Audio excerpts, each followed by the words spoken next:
Maisons individuelles, logements collectifs, bureaux, équipements publics, la rénovation passive s'adapte à presque toutes les typologies de bâtiments. Les exemples de rénovation d'appartements individuels sont en revanche plus rares. Pourquoi?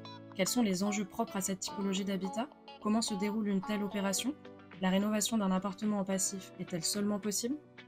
Pour répondre à cette problématique, nous avons rendez-vous à Paris, dans le 19e arrondissement. C'est là, au pied des Buttes-Chaumont, qu'habite Victor Hope. Victor est ingénieur et labellisateur de projets passifs. Après avoir vu des dizaines de réalisations passer sous ses yeux, il se lance à son tour dans l'aventure en rénovant son propre appartement. Un petit cocon de 31 mètres carrés, rendu conforme aux standards du label Enerfit, le label réservé aux projets de rénovation, à grand renfort d'huile de coude et de beaucoup d'ingéniosité. On y va?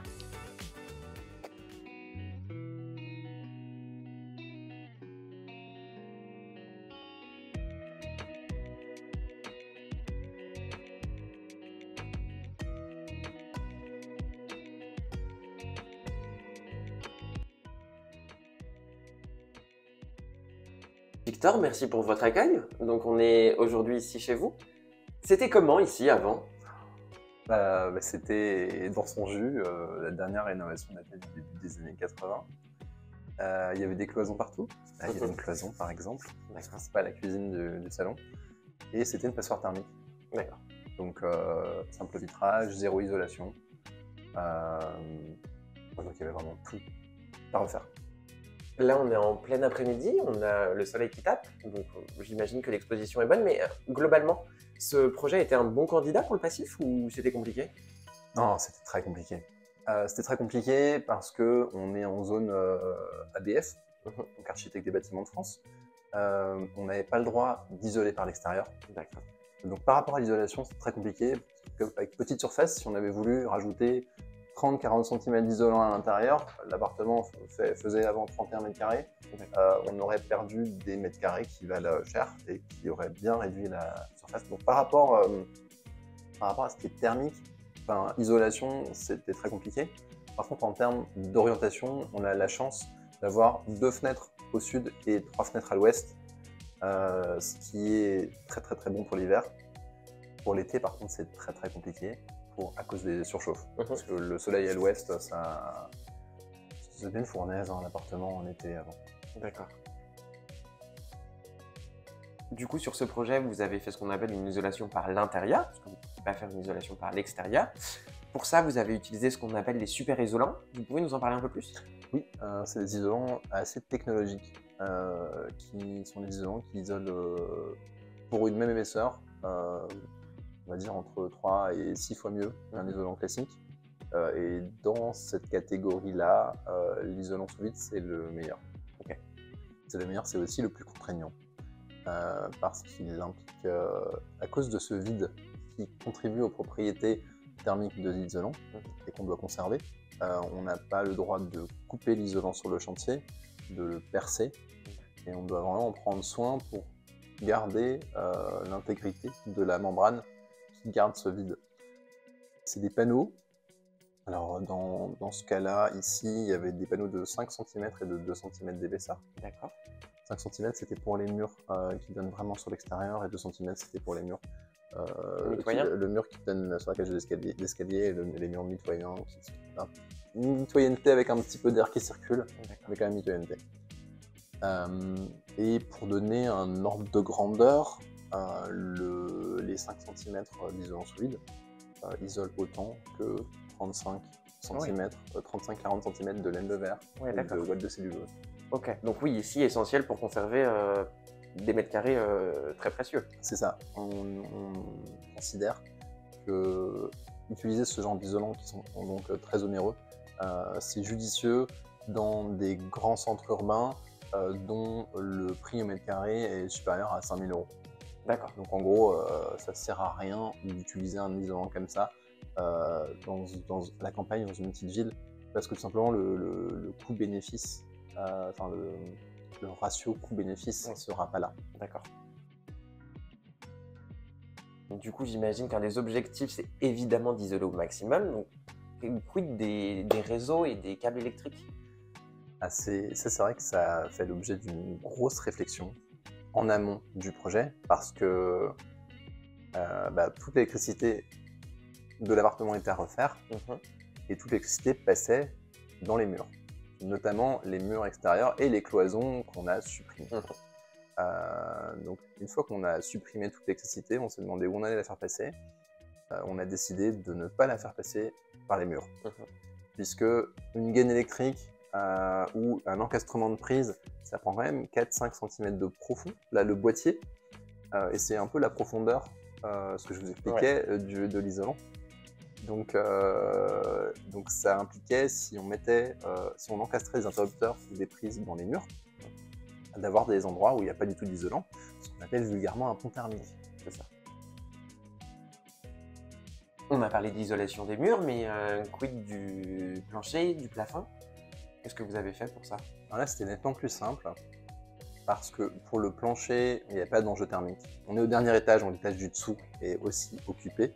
On a décidé de mettre de la ouate de cellulose entre les poutres du plancher pour des raisons acoustiques.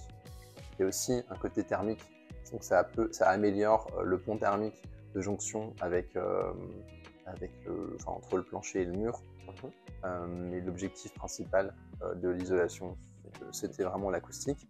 Et pour les combles, pareil, en fait, comme on est au dernier étage, il n'y avait pas d'isolation avant, et on a isolé de la ouate de cellulose, tout simplement, de la ouate de cellulose soufflée, puisque en mode comble perdu. Donc il y a à peu près 35-40 cm de ouate de cellulose. Là, c'est plutôt une isolation classique pour les combles. On a circonscrit l'isolant, le super isolant sous vide au mur, là où c'était nécessaire. On n'allait pas en mettre, ça n'avait aucun sens d'en mettre sur le plafond, alors qu'on avait la place dans les combles de mettre de l'isolant. En passif, l'un des points importants et cruciaux, c'est l'étanchéité à l'air. Comment est-ce que vous avez géré ce sujet-là sur ce projet?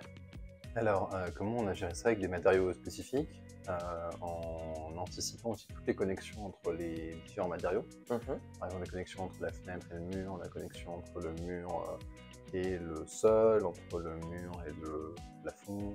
Ensuite, on a géré les jonctions avec différents matériaux, essentiellement de l'adhésif spécifique pour l'étanchéité à l'air. Et comment est-ce que vous avez géré l'étanchéité entre les panneaux d'isolant sous vide? On aurait aussi pu mettre du scotch, ou de l'adhésif spécifique pour l'étanchéité à l'air, mais on a choisi un matériau sous forme de peinture parce que le matériau qu'on a trouvé peut mieux gérer l'humidité de l'air, étant donné que les panneaux d'isolant sous vide, intrinsèquement, ne laissent pas passer la vapeur d'eau. On s'est dit que si le mur était humidifié par une pluie, si un jour on avait un problème d'humidité, il valait quand même mieux, par sécurité, avoir un matériau étanche à l'air, mais qui puisse faire en sorte que l'humidité puisse être évacuée. C'est ce qu'on appelle les propriétés hygro-variables. L'un des grands principes du passif, c'est la ventilation continue avec récupération de chaleur. J'imagine que dans ce projet, on ne déroge pas à la règle. Tout à fait, on a mis en place une ventilation double flux pour assurer une ventilation continue qui s'adapte à l'occupation de l'appartement. Donc qui s'adapte selon le CO2 qui est détecté, donc la quantité de personnes, et selon l'humidité. Donc si je prends une douche par exemple, ça va ventiler plus fort. D'accord. Dans cette partie-là, on a l'air extrait. Dans cette partie-là, on a l'air qui est soufflé. D'accord. Et on a aussi une gaine qui est connectée à l'appareil qui va extraire l'air de la salle de bain. D'accord. Et comment ça fonctionne? Il y a un filtre? Alors dans celle-là, il n'y a pas de filtre. Ouais. C'est assez particulier. C'est l'échangeur en soi qui fait office de filtre. D'accord. Cet échangeur, ici on voit que la moitié, l'autre moitié est cachée ici. On peut le démonter, je peux le doucher pour le nettoyer. Donc il n'y a pas besoin de filtre, il n'y a pas de pièces qui sont du coup à changer tous les 6 mois, tous les ans. Mais c'est assez particulier en général quand même dans une ventilation double flux, il y a des filtres. La VMC double flux est décentralisée, vous pourriez nous en dire un peu plus? Oui, en fait, pourquoi décentralisé? Parce qu'on n'a pas tiré de gaine pour l'air neuf qui va être soufflé dans la chambre. D'accord. Donc tout l'air neuf arrive directement dans la ventilation au niveau de la cuisine. Et on a mis en place un petit appareil donc, de ventilation décentralisée dans la paroi entre la salle de bain ici et la chambre. Et cet appareil-là, c'est un petit ventilateur, un peu comme une ventilation simple flux, qui va détecter l'humidité, qui va détecter le CO2 pour extraire l'air de la chambre et le passer vers la salle de bain. Et ensuite, dans la salle de bain, vu qu'il y a une bouche d'extraction, l'air repart dans la ventilation. Ça permet de faire circuler l'air absolument dans tout l'appartement, chambre y compris, sans devoir tirer de gaine. Ici, on a une hauteur sous plafond de 2,30 m. Oui. C'est pas beaucoup, donc on ne pouvait pas se permettre de mettre un faux plafond. Et du coup, la question qui me vient, c'est est-ce que l'été, du coup, finalement, l'appartement est agréable ou est-ce qu'il y a des phénomènes de surchauffe et s'il y a eu, comment est-ce que vous les avez traités? L'appartement, 100 mètres de store à l'extérieur, est complètement sujet à la surchauffe. C'est le problème d'avoir une très bonne exposition, puisqu'on a 2 fenêtres au sud et 3 à l'ouest. Donc, on a mis en place des stores extérieurs qui permettent de bloquer 95% de la radiation solaire et donc éviter que la chaleur ne rentre par les fenêtres. Donc, c'est des stores qu'on a choisis pour qu'ils puissent être transparents, c'est-à-dire qu'on puisse voir à l'extérieur, qu'on puisse voir le paysage même si les stores sont fermés. Donc, pour qu'il n'y ait pas cette sensation d'enfermement. En journée, l'été, on n'a pas forcément envie d'avoir l'impression qu'on a fermé les volets. Et globalement, au quotidien, du coup, c'est un appartement dans lequel on se sent bien? Oui, effectivement. C'est un appartement dans lequel on se sent bien. Et on sent aussi vraiment la différence de température. Là, en ce moment, il fait -4, -5, je crois, dehors. La cage d'escalier, elle n'a pas à température extérieure, mais presque. Et dès qu'on arrive, on se sent bien. On n'a pas forcément envie de sortir, en fait. Merci Victor. Merci, oui.